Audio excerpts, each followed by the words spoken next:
Hello, welcome to my channel rules of life.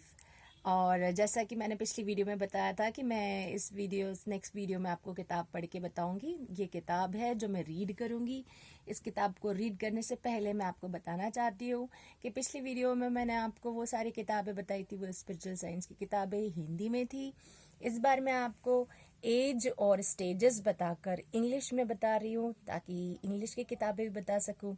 जो लोग हिंदी जानते हैं वो हिंदी किताबें पढ़ ले, जो इंग्लिश पढ़ना जानते हैं वो इंग्लिश की किताबें पढ़ लें।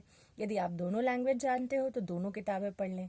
यदि आप चाहते हो कि हिंदी की किताब इंजॉय कर चुकी हूँ मैं, अब इंग्लिश में भी देखें कि क्या लिखा है, तो आप वो पढ़ सकती हैं। बस मस्ट ये है कि आप हिंदी की किताबें दोहराती रहें, या फिर इंग्लिश की किताबें पढ़ रही हैं तो ये चीज़ आप दोहराते रहें। पूरे टाइम में आप उसे पढ़ते रहें, ताकि आपको हर समय याद रहे कि आपको इस एज में क्या करना है बच्चे की।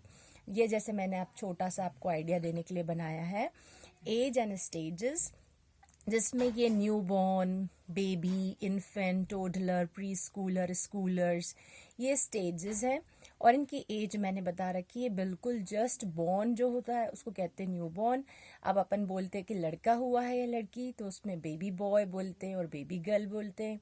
और उसको ये बताने के लिए कि ये 2-3 महीने का है, इसलिए उसको बेबी बोलते रहते हैं। यदि उसको ये बताना होता है कि वो 1 से भीतर भीतर है, 1 साल से छोटा है, तो इन्फेंट बोलते हैं। 1 से 3 साल का है तो टोडलर बताया जाता है। 3 से 4 है तो प्री स्कूलर।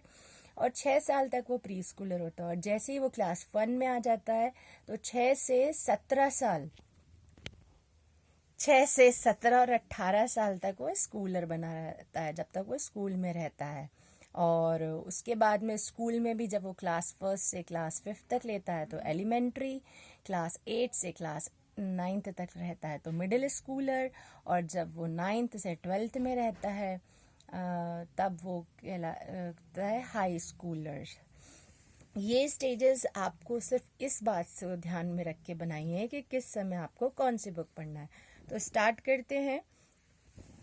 मैरिज जब हुई होती है, जब आपका मैरिज टाइम हुआ, आपकी मैरिज हुई है, आप ससुराल आई हो, आप एंजॉय कर रही हो, तब आप अपने पेरेंट्स को छोड़कर लड़के के पेरेंट्स के साथ में रहती हो।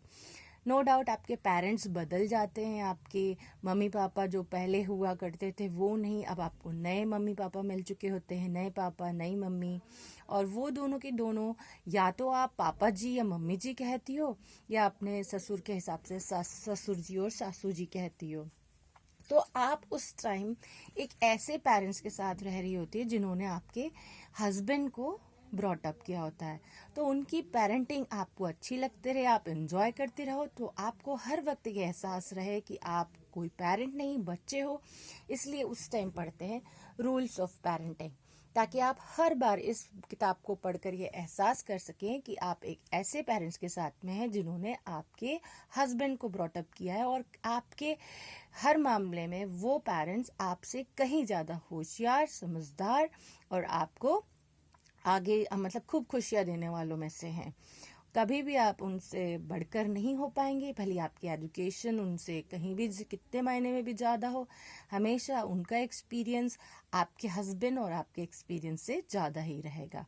इसलिए ये बुक का पढ़ते हुए हर वक्त आपको ये एहसास मिलेगा कि वो आपसे काफ़ी बड़े हैं। इसलिए जितना समय आपको मिलता है उनके साथ में बैठकर एंजॉय करने के लिए, उस मोमेंट को हर तरीके से एंजॉय करो।